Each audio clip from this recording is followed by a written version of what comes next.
बहुत बहुत स्वागत है प्यारे बच्चों आप सभी का आज की इस वीडियो में। और आज की इस वीडियो में हम डिस्कस करेंगे कक्षा 8वीं का आपका संस्कृत का जो सब्जेक्ट है बच्चों, इसी की मध्य अवधि परीक्षा के लिए, जिसे आप फर्स्ट टर्म या फिर मिड टर्म के एग्जाम में कह सकते हैं, इसके लिए डीओई की तरफ से एक अभ्यास प्रश्न पत्र जारी किया गया है। ठीक है, जिसे आप प्रैक्टिस पेपर या सैंपल क्वेश्चन पेपर भी कह सकते हैं। अब ये पेपर आपके संस्कृत के मिड टर्म के एग्जाम के लिए काफी इंपॉर्टेंट है, क्योंकि ये आपको कई सारी चीजें सिखाएगा। सबसे पहले तो आपको ये पता चलेगा बच्चों कि आपका ना पेपर का जो पैटर्न है वो कैसा रहने वाला है। ठीक है, दूसरी चीज, पेपर के अंदर क्वेश्चन जो है वो कैसे कैसे पूछे जाएंगे, एमसीक्यू वाले कैसे क्वेश्चन आएंगे, थ्योरी वाले कैसे क्वेश्चन आएंगे। तीसरी चीज, आपका संस्कृत का ना जो व्याकरण है बच्चों, ठीक है, जिसे आप संस्कृत की ग्रामर भी कह सकते हैं, वहां से कैसे कैसे क्वेश्चन होंगे।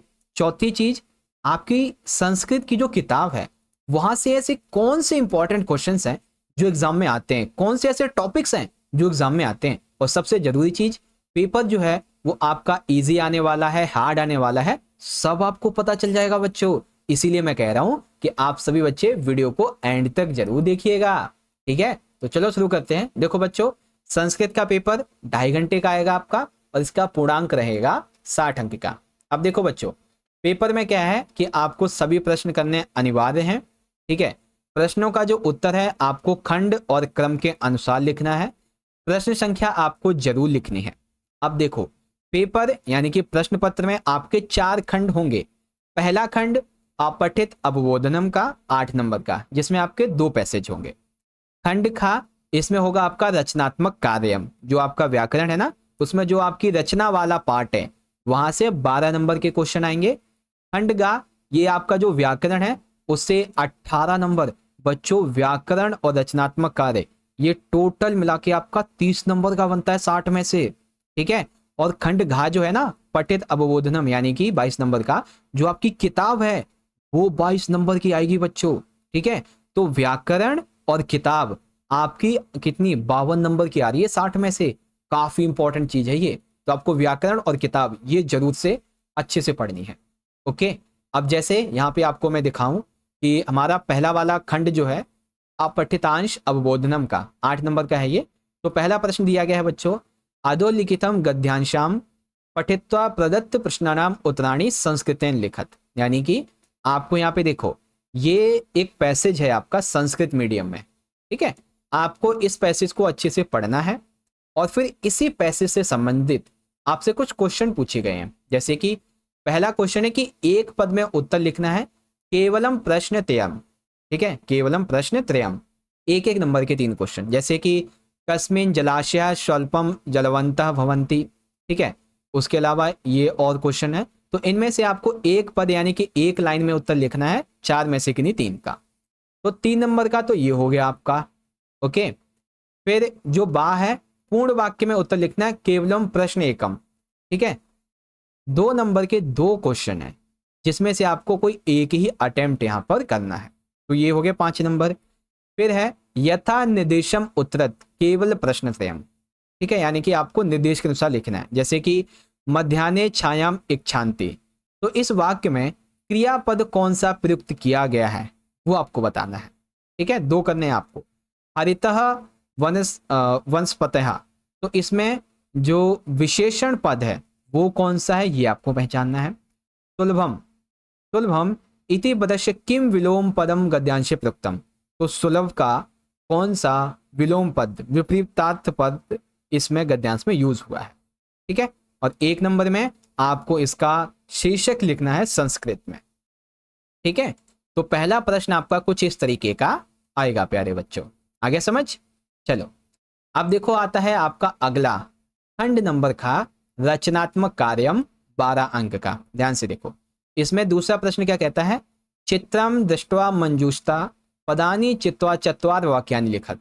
यानी कि देखो, आपको ये चित्र दिया गया है, ध्यान से अगर आप देखें तो इसमें हाथी है, ठीक है, शुतुरमुर्ग है, बंदर है, इधर भालू है, हिरण है, एक तरीके का ये जू है ना, क्या है, जू है। तो इसमें ना आपको इन शब्दों का उपयोग करते हुए 4 वाक्य बनाने हैं। ठीक है, क्या बनाने हैं, 4 वाक्य आपको इस मंजूषा के शब्दों को लेकर लिखने हैं, संस्कृत में लिखने हैं 4 वाक्य। ठीक है, उसके अलावा अगर आप इस पे वाक्य नहीं लिख पाते हो तो क्या करना है आपको, आपको एक विषय दिया गया है, इस पे 4 वाक्य लिखने हैं। विद्याधनम, ठीक है, विद्या जो है ये धन है एक तरीके का, है ना, तो विषय विद्याधनम, इस पर आपको 4 वाक्य बनाने हैं। ओके, अगला, पदानम मेलनम कृत्वा वाक्य रचना कुरत, यानी कि देखो आपको ना ये 4 वाक्य दिए गए हैं, है ना। अब आपने ये देखना है, जैसे ये मृगात है, ठीक है, मृगात, तो मृगात कस्तूरी, ठीक है, ऐसे करके फिर ये कहाँ किधर जाएगा, तो वो आपको एक सेंटेंस में 3-3 वाक्य लिखने हैं। ये अभी गलत है सबके सब, ठीक है ना, अभी जो है ये इधर वाले सब गलत हैं, आपको इन्हें एक लाइन में लगाना है चारों को, ठीक है, एक लाइन में लगाना है। ओके, इस तरीके से। आई होप आप समझ गए होंगे। चलो अब देखो अपना खंड नंबर का, जो कि मैं आपसे कह रहा था कि आपके लिए बहुत जरूरी है, अनुप्रयुक्त व्याकरणम 18 नंबर का। ध्यान से देखो, हमारा चौथा प्रश्न क्या कहता है, अधोलिखित वाक्येषु रेखांकित पदेषु संधि संधि विच्छेदम वाक्पुरत, यानी कि देखो जैसे ये पहला वाला है तो इसमें संधि विच्छेद किया हुआ है, आपको इसका संधि पद बनाना है। ठीक है, च अपसार्य, इसके अलावा ये आपको दिया गया है, ठीक है, आर्यभट्टश्यापी, आपको इसका संधि विच्छेद करना है। ठीक है, प्रथम उपग्रहस्य, इसका संधि विच्छेद आपको करना है, केवल 3 का। ठीक है, तो एक तो आएगा भाई आपका संधि विच्छेद वाला टॉपिक, याद कर लेंगे कौन सा टॉपिक है, संधि विच्छेद वाला या संधि पद बनाने वाला। फिर आएगा बच्चों यहाँ पे अधोलिखितम प्रकृति प्रत्ययम, यानी कि आपको ना यहाँ पे ये प्रत्यय दिए हुए हैं, मूल शब्द दिया हुआ है, आपको इसका संयुज्य और व्युज्य पद लिखना है। जैसे ये उप प्लस विष्टः, ठीक है, इसमें मूल शब्द और प्रत्यय है, तो आपको इसका मूल शब्द बनाना है। अब जैसे मूल शब्द है आगच्छाति, तो आपको इसका मूल शब्द और प्रत्यय ये निकाल कर लिखना है ना। केवल 3 प्रश्न करने एक एक नंबर में, तो प्रत्यय वाला हो गया आपका। फिर आता है बच्चों, आपको ना एक मंजूषा दी जाएगी, उसके माध्यम से आपको क्या नाम है, हाँ, समुचित वाक्य की रिक्त स्थान पूरी जो है ना पूरे करने हैं। ठीक है, केवल प्रश्न 3। तो जैसे कि यहाँ पे है हमारा ये वाला कि एततः डैश सर्वथा अशुभनम कृत्यम। ठीक है, तो इसमें देखो 1 2 3 4 है ना, 1 2 3 4, ये कुल मिला के 4 वाक्य हैं, पहला दूसरा तीसरा चौथा, और इनकी जो मंजूषा है वो यहाँ पे दी गई है, तथा तदा तू सह, इस तरीके से। ओके बच्चों, तो ये हैं आपके रिक्त स्थान पूरे करने वाले। अब देखो बच्चों यहाँ पे आते हैं हमारे अगले प्रश्न। ठीक है, 7वां, उचित शब्द रूपाणी चित्वा रिक्त स्थानी पूरयति केवल प्रश्न त्रयम। ठीक है, जैसे कि मम ग्रह पुरतः, तो इसमें ग्रह की जगह ग्रहम या गृहस्य क्या आएगा वो आपको इसमें भरना है, ग्रहम या गृहस्य। ऐसे ही रमेशः हस्तः क्रीडति, तो हस्ताभ्याम या हस्तयो क्या आएगा इसमें से, ऐसे ही इसमें ये और इसमें ये। फिर आता है बच्चों उचित शब्द रूपाणी चित्वा स्थानी पूरयति। अब इसमें क्या है कि आपको ना खुद से छांटना है, मानवः अस्माकम डैश विरमंती, तो छायाम या छाया। ठीक है, ऐसे ही ये वाला है, फिर ये है, फिर ये है। तो बच्चों रिक्त स्थान वाले भी आपके 2 क्वेश्चन आने वाले हैं, आपने यहाँ पे देख लिया, 2 क्या 3 है दरअसल, ये भी तो है आपका, है ना। अब आता है 9वां प्रश्न। 9वें प्रश्न में क्या है कि आपको ना सही धातु रूप इसमें लिखनी है, जैसे कि त्वम मम खादितुम, तो इसमें त्वम माम खादितुम इच्छति या इच्छासी क्या आएगा। ठीक है, ऐसे ही इस वाले में नास्ति या नासीत क्या आएगा, है ना, ऐसे ये है, फिर ये है। ओके, तो इस तरीके से आपका ये रहेगा।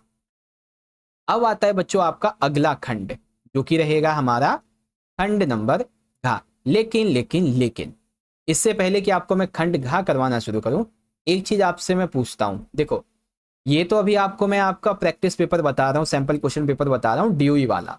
इसके अलावा अगर आप सभी बच्चे इस पेपर का सॉल्यूशन चाहते हैं line wise word to word, तो आप सभी को एक स्पेशल कमेंट करना है। क्या कमेंट करना है आपको, डीओई, ठीक है, DOE 8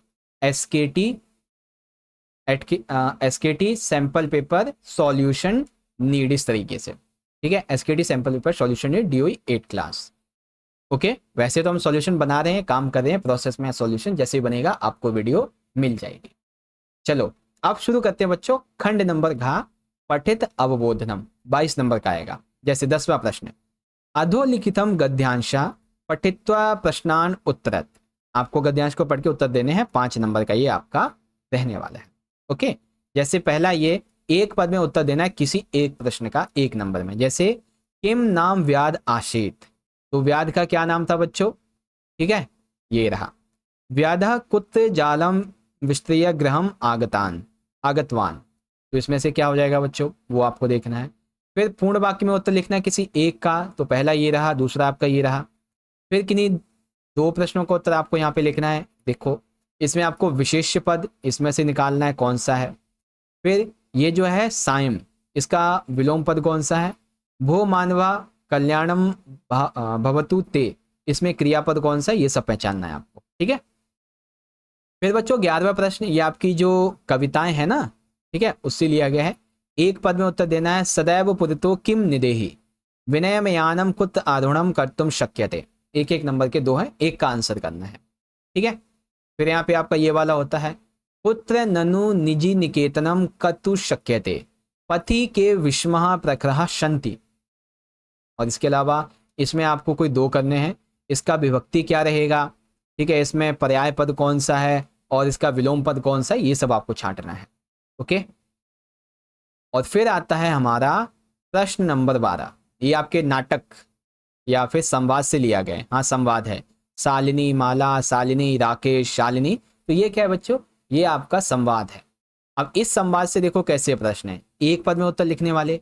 शालिनी कदा पितृगृहम आगच्छति, शालिनः भ्रातज्याया कतिमेव दृश्यते। 1 नंबर का 1 करना है।